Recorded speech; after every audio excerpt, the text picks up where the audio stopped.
Today what I want to do is go over some very basic self-defense knowledge with you. Now, if unfortunately you ever find yourself in a situation where someone is looking to possibly attack and hurt you, how do you know what type of fighter, attacker they might be? Because by knowing this could possibly help you.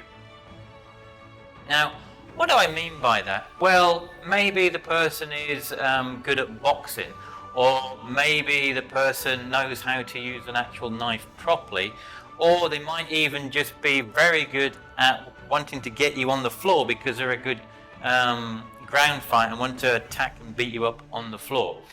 Because by knowing the type of attacker, it can possibly help you with that actual situation. So are there indicators you can look for to try to see and understand what type of attacker that person could possibly be?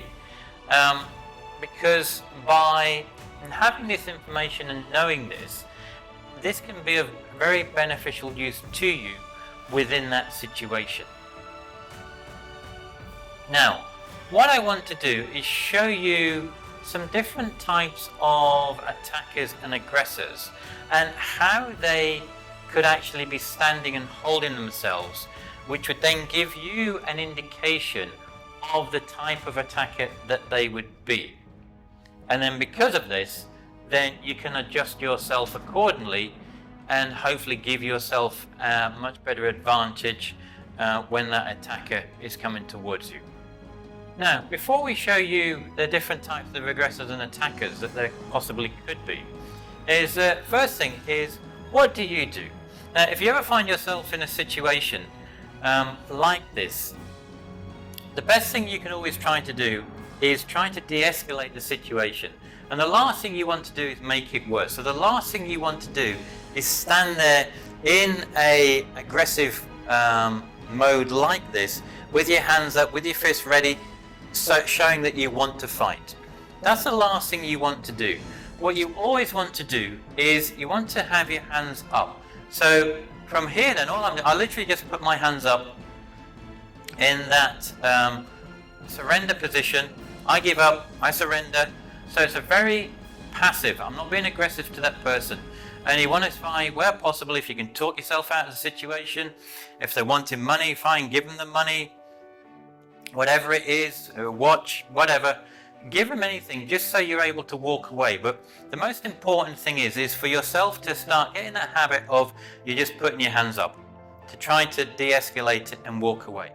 Because what we'll show you later is by having your hands up from here, if unfortunately you have to engage with that attacker because you've tried everything, it's not worked, by having your hands here, from there then it's very quick to do some type of block or attack, because I'm not tensed, I'm not strong, I'm just relaxed, ready, and from there then you can try to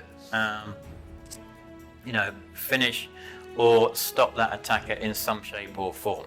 So remember, the most important thing at the very beginning is by just putting your hands up to try to help de-escalate the situation. Now, what we want to do now is go over with you and show you the different types of attackers and aggressors and how they could be possibly standing and reacting as they're in front of you. And by you looking and seeing how they are acting will give you a good indication of the type of attacker they are. So the first one is that person who is the actual boxer.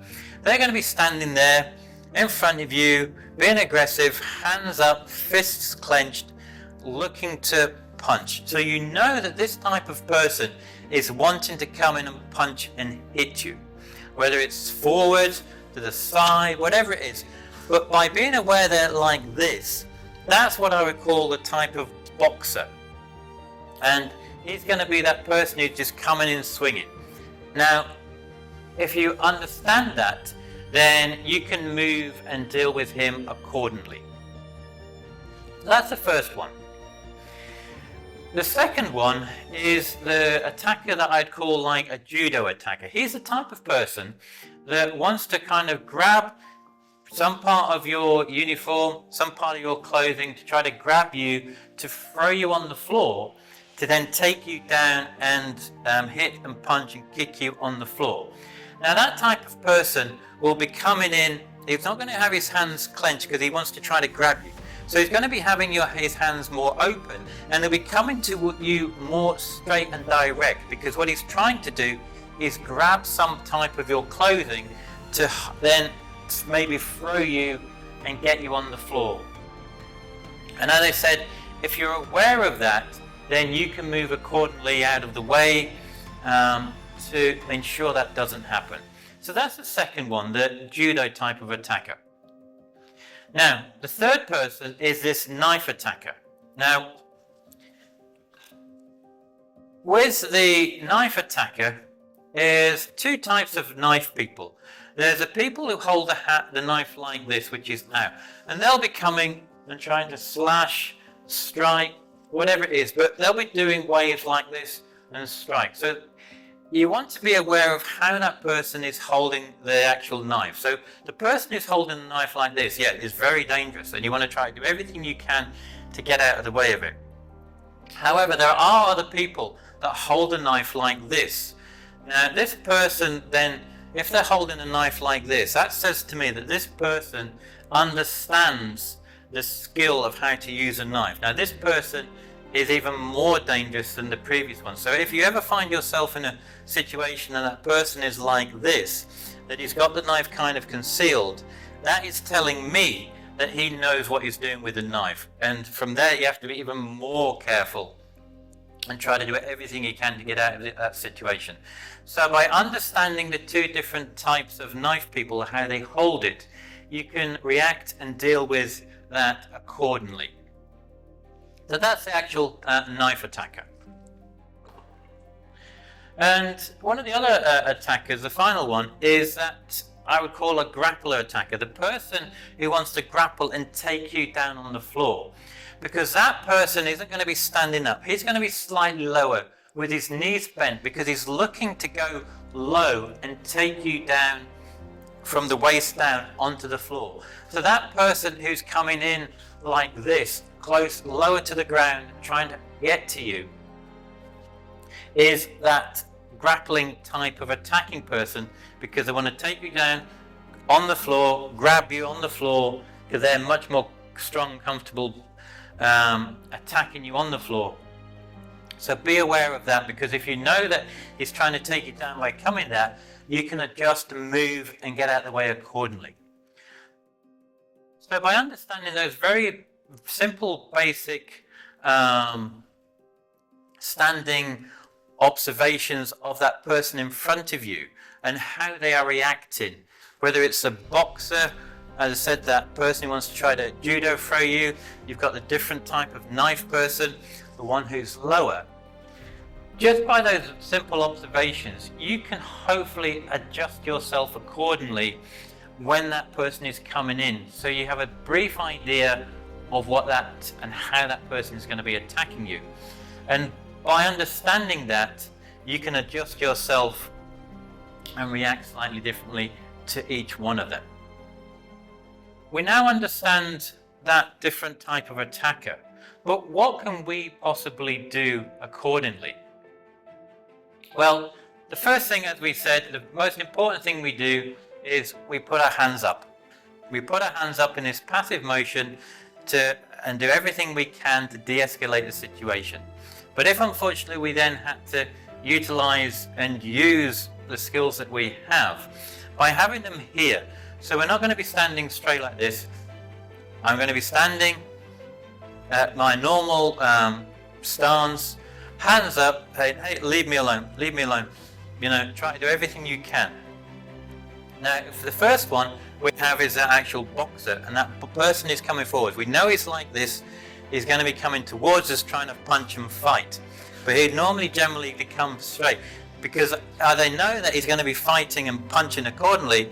Then what I'm going to be trying to do with my hands up is trying to somehow block, parry these punches out of the way to enable me to get a strike in as fast as I can, or as I know that he's coming punching forwards, yeah, you want to try to, if possible, step off to the side, get out of his way, to then just go straight in.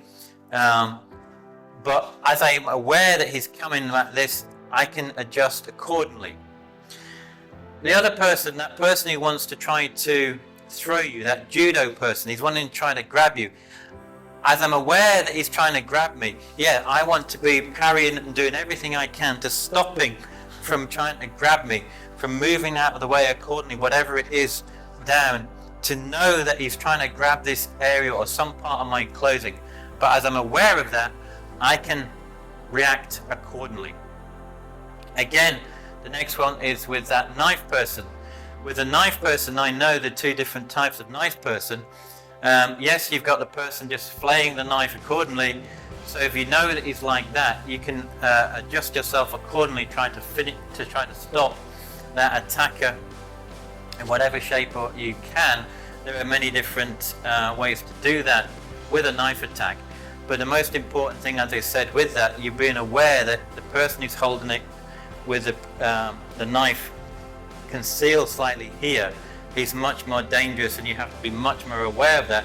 So as you are here and going in whatever you're wanting to do, be aware that how you're going to block and defend or attack will be slightly different to that person who is just waving the knife around. And then, as we said, the final one is that grappler, that person who's coming in low to try to get you. I'm aware of that. I always want to make sure I'm moving out of the way, trying to make sure that he's not going for my legs. And if he's going for my legs in whatever shape or form, maybe I'm trying to bash him down, get him on the floor in some form or other. So as you see, there's no right or wrong answer to any of this, because every situation is very, very different. But just by having a very simple basic understanding of how that person is reacting in front of you gives you an idea of the type of attacker that they are, and because of that you can possibly adjust and tweak how you will react to that person at the same time. Now, there are just some basic self-defense tips and observations which I hope will help you should you ever find yourself in a situation like that. Now, below, somewhere in this bottom left or top corner, is the next video on self-defense for you to go and learn and practice. And as always, until the next time, Gam Sa Hae Ni.